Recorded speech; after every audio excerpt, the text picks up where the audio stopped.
Ya, Anda kembali bersama kami dalam Lunch Talk. Kita masih membahas bagaimana potensi dari koridor Tol Jakarta Cikampek Selatan. Masih bersama saya ada Pak Cahyo Satrio Prakoso. Beliau adalah Direktur Utama PT Jasa Marga Related Business. Kalau bicara soal peningkatan ekonomi, pandemi tentunya kita nggak tahu sampai kapan gitu ya. Dengan kondisi uncertainty global ekonomi yang memang masih terus bergejolak saat ini, Pak. Infrastruktur tentu saja kemarin sempat terhenti, kemudian saat ini kembali bergejolak lagi. Tapi bagaimana kalau JMRB sendiri melihatnya untuk meningkatkan potensi ekonomi di sekitarnya? Karena kadang-kadang kan pembebasan lahan juga selalu menjadi sebuah kendala untuk sebuah bisnis yang besar gitu. Bagaimana mengatasinya, Pak? Jadi begini, Mbak, setiap ada satu kesempatan atau satu event itu pasti ada kesempatan yang lain untuk meraih keuntungannya, seperti hanya pandemik ini. Pandemik mungkin beberapa industri itu bahkan meraih keuntungan yang lebih banyak gitu ya. Nah, begitu juga kebetulan basic saya adalah di real estate ya. Jadi kalau sekarang memang posisi pasar real estate pada umumnya adalah turun. Cuman satu hal bahwa logistik dan data center itu sekarang menjadi primadona di real estate-nya sendiri. Logistik itu selalu naik, kebutuhannya ada terus karena sekarang orang pesan melalui Tokopedia atau misalnya Bukalapak atau Amazon gitu, dia butuh gudang gitu. Nah, mereka harus mengantarkan dan mereka kebutuhan logistik ada gitu, barangnya harus nyampe. Nah, ini yang akan kita buka atau kita coba develop di daerah tersebut, Mbak, yang tadi saya sampaikan. Yang kedua adalah sebenarnya kita masih menjajaki kemungkinan adalah data center. Nah, data center juga membutuhkan tempat ya, tapi tempat data center itu lebih spesifik gitu ya. Jadi ada persyaratan yang lebih khusus untuk untuk membuka satu data center. Seperti halnya misalnya daerah-daerah tertentu, misalnya kayak servernya, misalnya taruhlah Amazon, servernya harus di beberapa daerah. Nah, kita coba menangkap peluang-peluang itu. Tentunya dengan ada data center mesti ada kabel datanya atau fiber optik. Nah, itu juga bagian kami untuk di sepanjang jalan tol untuk mendevelop atau melayani perusahaan-perusahaan dengan kapasitas data yang tinggi, sehingga fiber optik salah satunya adalah suatu hal yang sekarang menjadi naik atau trending gitu. Saya kira itu, Mbak. Fiber optik ya. Selain itu sektor apa lagi, Pak, yang saat ini mau disasar dan juga lebih diutamakan untuk ditawarkan kepada para investor? Ya, kalau sekarang justru pada saat harga properti turun, pastinya harga tanah juga akan relatif tidak akan naik terlalu tinggi. Sehingga saatnya kalau sekarang itu saatnya orang untuk membeli lahan untuk kemudian didevelop, nanti 2-3 tahun lagi bisa dijual kembali atau bisa dinaikkan value-nya menjadi satu bentuk misalnya kayak perumahan atau kayak industri atau mungkin juga logistik atau kemudian kawasan komersial yang lainnya. Gitu. Oke.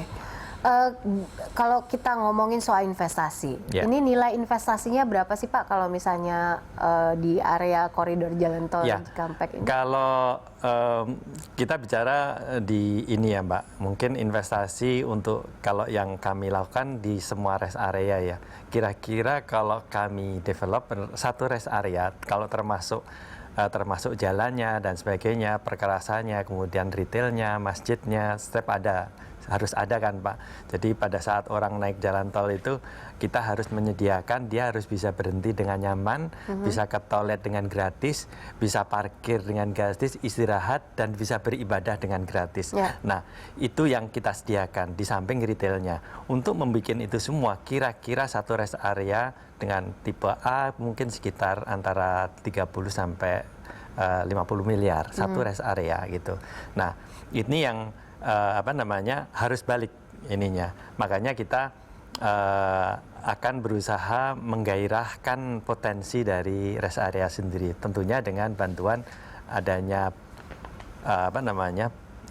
perubahan atau adanya kemungkinan untuk menjadikan rest area menjadi satu destinasi tadi, Mbak. Gitu.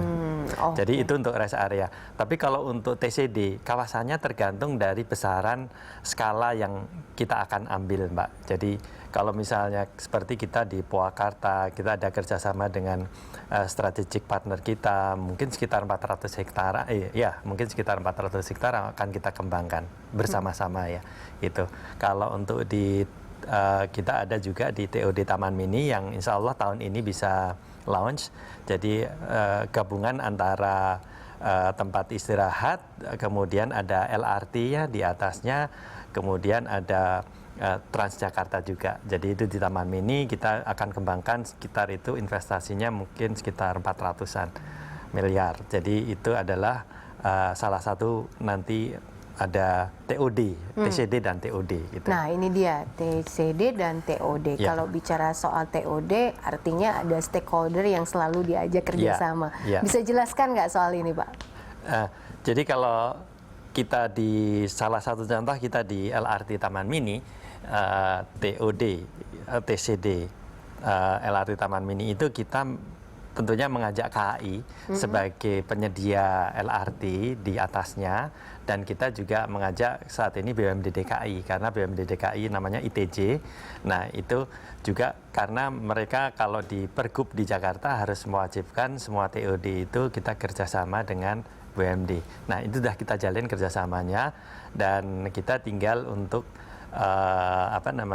mendevelop kawasan TOD itu, Mbak, gitu. Insya Allah di tahun ini bisa jalan sehingga semua pihak di sini dalam arti masing-masing instansi bisa mendapatkan porsinya dan masyarakat sendiri juga menikmati TOD itu. Jadi kemana-mana mereka akan dekat dan lebih mudah untuk mengakses transportasi. Oke. Baik, untuk update-nya sendiri, saat ini kan tentu saja blueprint-nya pasti sudah ada dong Pak ya. Targetnya seperti apa Pak? Target penyelesaian dari bisnis dan juga di area kawasan ini. Apakah untuk tahun ini akan selesai kemudian ataukah targetnya tahun depan atau bagaimana Pak? Oke, jadi kalau untuk TCD ini Mbak, itu karena dia berupa development, jadi kita targetnya nggak bisa tahun ini. Mungkin startnya tahun ini bisa, tapi paling nggak mungkin sekitar 1,5 sampai 2 tahun baru kita bisa selesai pengembangannya, gitu. Tapi kalau untuk rest area, nah karena rest area adalah pelayanan kita kepada pengguna jalan tol itu tahun ini insya Allah bisa selesai sampai ke Jawa Timur, gitu. Jadi standar pelayanan minimal kita sudah bisa melayani pelanggan jalan tol sampai ke Jawa Timur. Oke, sampai ke Jawa Timur itu tahun depan atau tahun depannya lagi? Tahun ini juga. Wow. Oke, kita akan tunggu bagaimana nanti update-nya ya. Tapi kita akan break sebentar dulu Pak. Nanti kita akan lanjutkan lagi pemirsa. Tetaplah bersama kami dalam Lunch Talk.